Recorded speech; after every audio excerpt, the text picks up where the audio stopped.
先开始，咱来关心，因为地动尾倒去的花莲富凯大饭店，花莲县政府是安排赶紧拆除，站8点45分已经开始拆，下24点钟无暝无日来拆，按算2礼拜内要完成。也若附近的店头，因为安尼无法度做生意，有卖花莲名产的店家在拆除进前是赶紧搬货，避免物件过期再了去。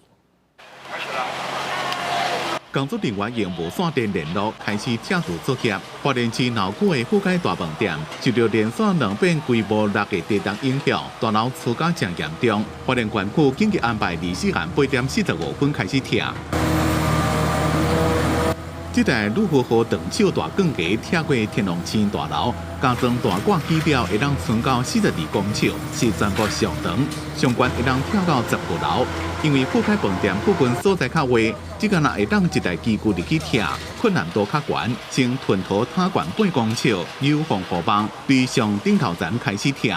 按算24点真久拢无停，一直拆，要2礼拜。 当地里长讲，希望先做好安全防护措施，和附近的店先营业。2个礼拜他们可能受不了。哎呀，当然受不了啊，太久了啦。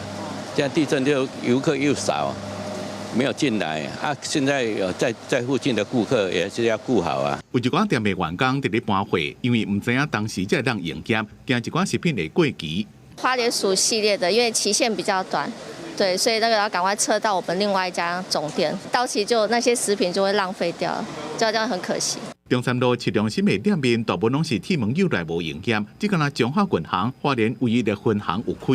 要让金融才能够畅通，而不是像说7你这家没有，可以去别家嘛，一样不行这样。因那另外一栋亚厝歪起的通税大楼，本来24早起要开始拆，验过包商讲。 作业平台也无够悬，一块成吨土石等机具送来，评估可能要过8日了，才有法度动工。记者综合报道。